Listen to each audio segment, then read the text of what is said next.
Di sini dulu dia merupakan istilah ya pusat peradaban Islam waktu itu di sini.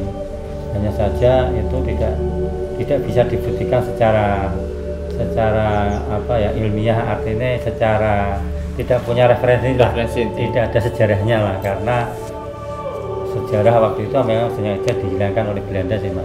Saya terkadang ini kok ada kah tamu yang memang pengen berziarah namun segala hajat, contohnya tentang pengen mengalah berkah rezekinya apa ngoten kok ngeten lho Pak. Nggih, banyak sekali.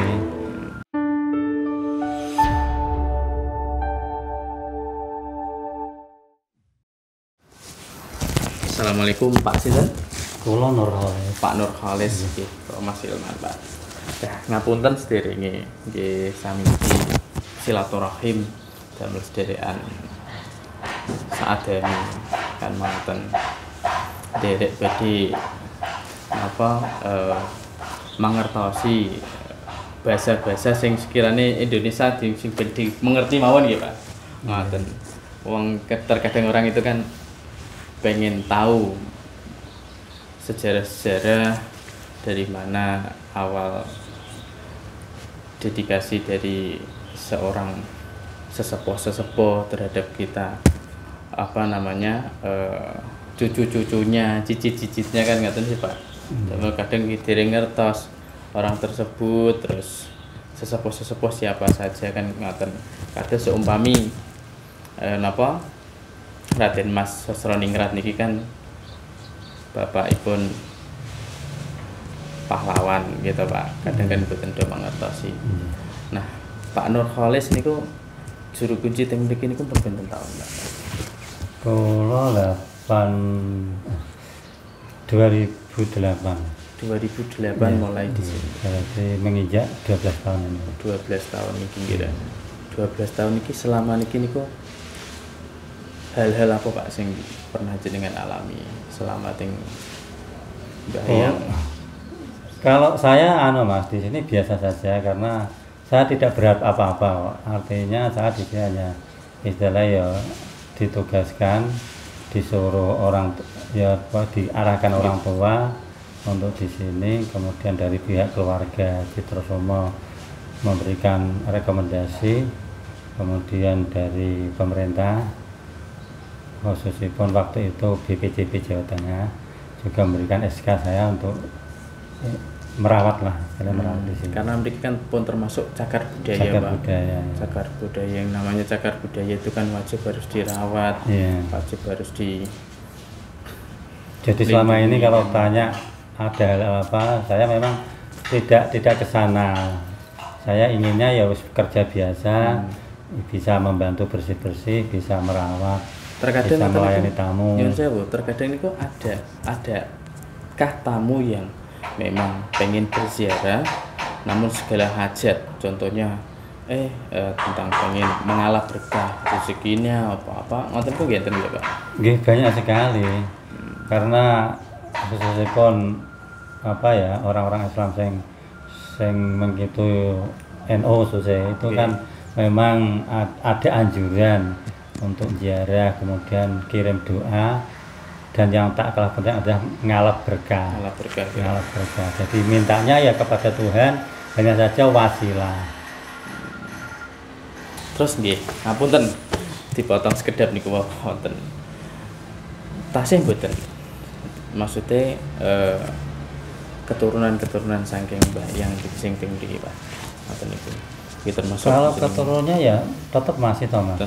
Namanya keturunan kan ada, apalagi dulu tuh putranya banyak, kemudian istrinya juga banyak kan gitu.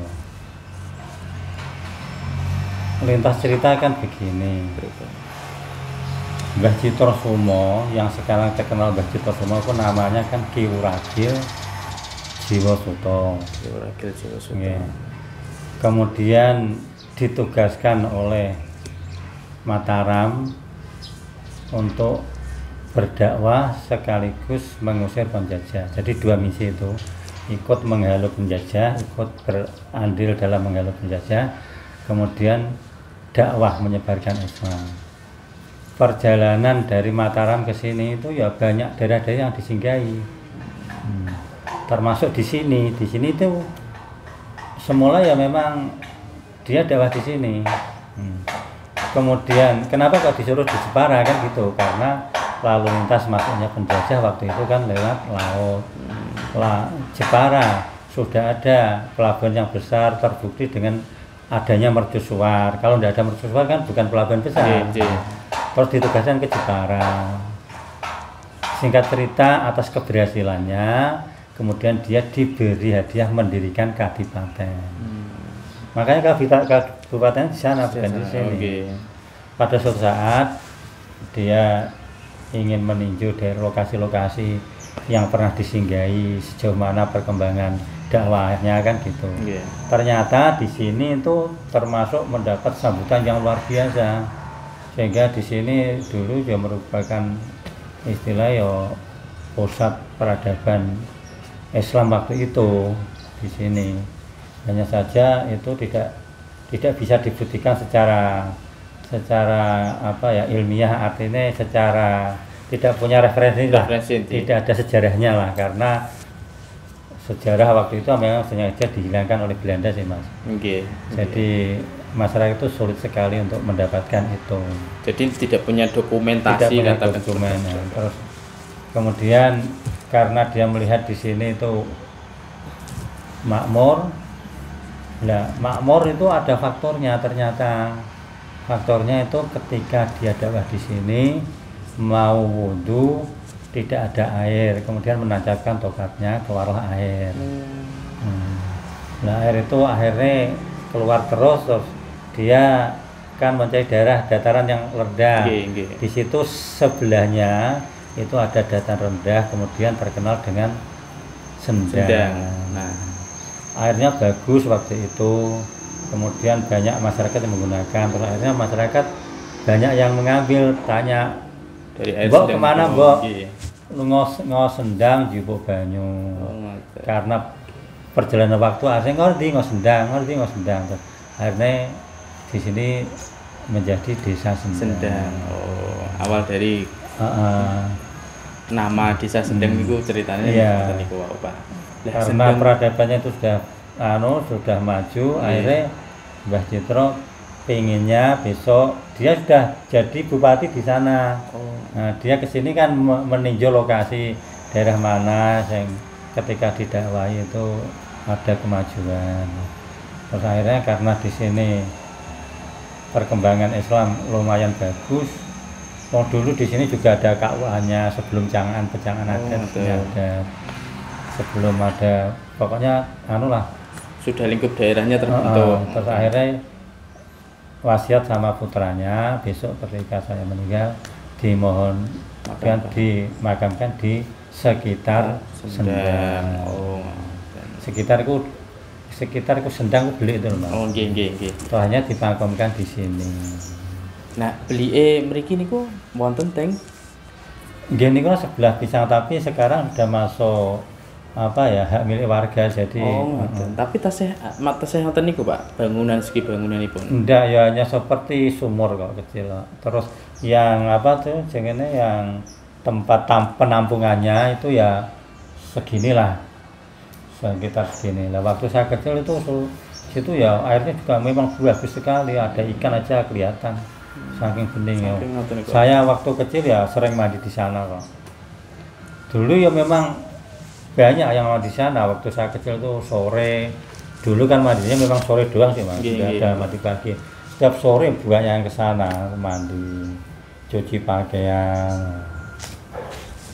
Terus putra dari Eyang Adipati sakmenika niku asmane sinten?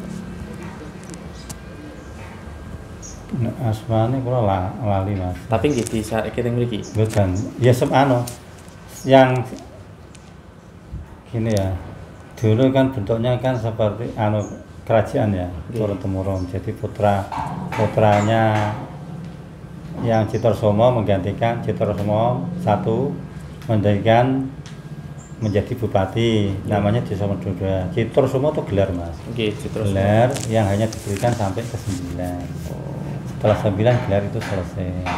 Dan kemudian Citorsumo II itu dimakamkan di belakangan Senenan sana, sebelah pom bensin. Pom bensin ke barat sedikit terus masuk ke kanan.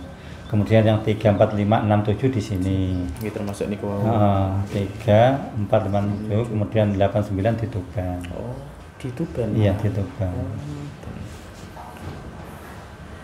Nah, termasuk kados makamipun Basa Sroningrat niki tasih enten sederekan kalih mriki berarti tah pripun? Ngoten niku. Iya.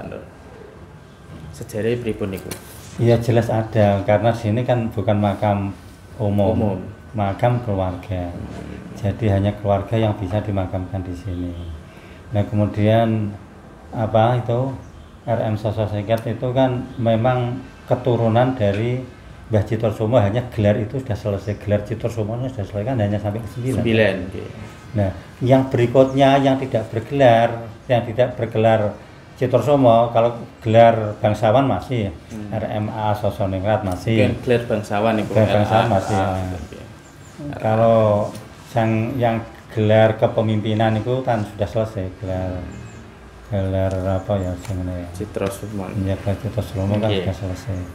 Jadi ya pasti masih kerabat kan gitu. Mau sampai sekarang aja asal bisa menunjukkan sertifikat kerabat masih bisa dimakamkan di sini sampai sekarang. Berarti memang sudah ada gelar yang memang menunjukkan bahwa ini loh sudah keluarga. Iya. Kan ngoten kira Pak.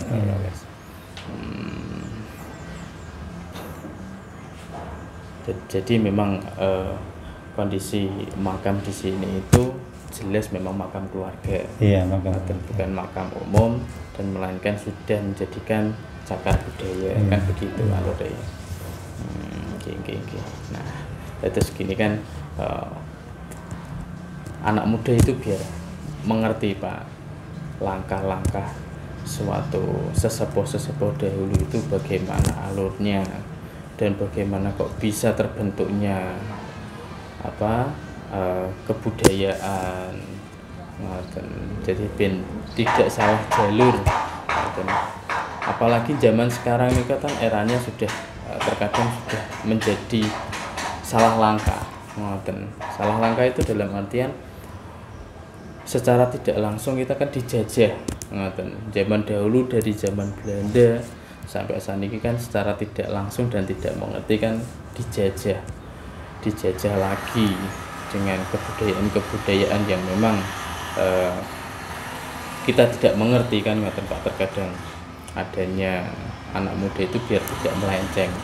Oleh karena itu kan dari saya pribadi pun ngobrol langsung gitu kali Pak Nurholis, jadi anak muda itu biar tahu kebudayaan itu begini, dan biar tidak salah arah.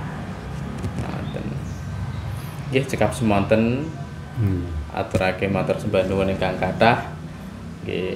Mugi dados kemanfaatan daripada kita semuanya untuk anak muda. Sami-sami kalau matur nuwun.